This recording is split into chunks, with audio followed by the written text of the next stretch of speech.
There's a lot of exciting team building choices you can make, and these are the top 5 teams in Genshin Impact. When it comes to a general purpose team, there's no better way than to go physical. Your first choice would be to pick your main damage dealer, who's going to be the centerpiece of your team building. And 2 heroes that work really well are Razor and Keqing. Since the goal is to provide as many big white hits as possible, your next partner in crime would be a cryo character. In fact, having 2 cryo characters can also be beneficial, although it depends very much on the time trial you're doing. For example, using double cryo teammates inside most of the domains is totally fine, but in the Spiral Abyss, you usually bring 3 separate elements to take care of all the different shields. And the main reason why you would bring a cryo is simple. Since Razor and Keqing are electro, their elemental reaction will produce superconduct, which reduces enemy physical resistance by 40%, and that's basically one of the most crucial performance enhancers. And this is why double cryo is extremely powerful. The more often you can cause superconduct, the bigger the damage output. Not to mention, energy recharge for cryo will be easier, so you're going to activate more elemental bursts with cryo characters. Now the last teammate that works pretty well, especially with the cryo resonance, would be someone from the Hydro team. Attacks on frozen enemies will have 15% increased critical rate, and even electro charge reaction can be pretty deadly against big group of enemies. Finally, if you do decide to go with a single cryo support, then the other teammate is more or less going to depend on the character itself instead of the element. And since physical damage dealers excel from their basic attacks, some characters like Bennett can improve their attack, or you could also use Fischl for a significant damage support, although it will require some investment. There's also Lisa, who can actually reduce enemy defense by 15% with her passive skill. All in all, this team primarily excels in tackling every encounter the same way, and that's by beating up the enemies senseless with your basic attacks.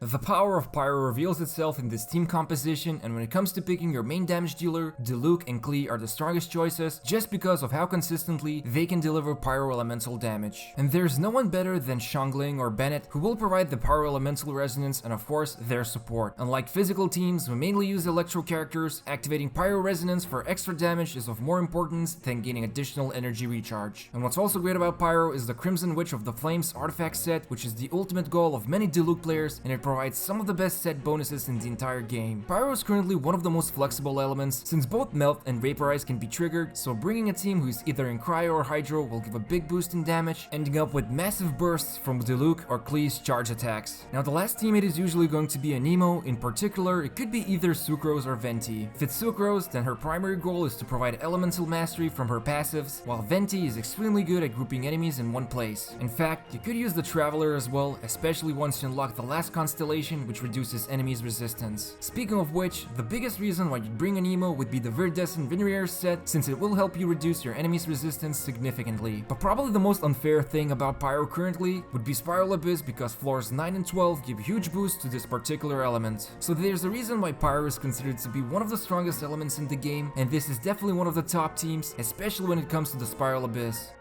After finally getting a dedicated damage dealer for Hydro, there have been a lot of new teams showing up with Tartaglia. But when it comes to Tartaglia, you want to either have Xingqiu or Mona on his side, so you could speed up the energy regeneration, as well as provide very consistent support damage. The last 2 popular choices are either Pyro or Electro for their respective elemental reactions, and of course Anemo or Geo character to activate their artifact bonuses. And although this team is highly rated, there are a few drawbacks. First of all, because of the way Tartaglia needs to switch between his weapons, if he's not at max constellation, his Hydro Blades at some point will need to go on cooldown, and then you will need to fall back on the rest of your teammates, which is going to affect your damage output. Still, this doesn't mean Tartaglia can't deal a lot of damage when he's using his bow's basic attacks, but he is primarily designed to unleash most of damage when he is with his Hydro Blades. Either way, this team turns Spiral Abyss floor 10 into a walk in the park, and some of the domains can also be completed very quickly thanks to how Tartaglia can demolish groups of enemies.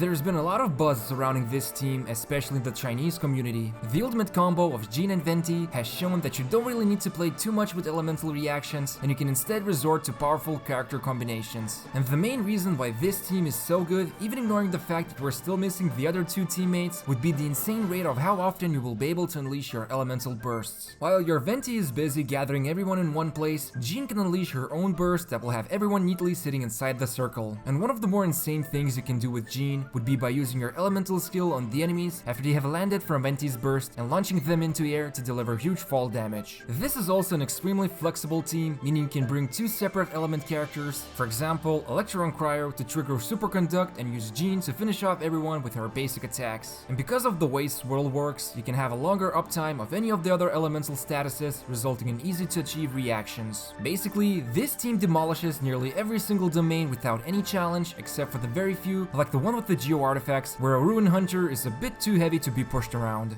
This last team is more or less a speculation, but there's a lot of hype surrounding it, and that's because Zhongli is going to be our first real 5-star Geo character who's going to bring some extremely powerful skills into the game. And what he's mainly going to be doing is throwing giant meteors at your enemy heads that will petrify anyone who gets hit, and in addition, he can also create a shield around himself, so after you add a second Geo teammate, you will get the awesome benefit of an increased attack damage. This also brings shields as a team concept into the spotlight. Now that we already have Diona who can create shields on demand, after Zhongli and Xinyan arrives, you will be able to finally utilize two major elements to break the actual shields on your enemies, while also enjoying the benefits of artifact sets like the Retracing Bolide. There's also 5-star weapons like the Memory of Dust, which increases your attack from having a shield, so that's also going to upgrade the overall damage output. Basically, this new upcoming team is sure to bring a lot of exciting changes, especially if you're a fan of defensive team play.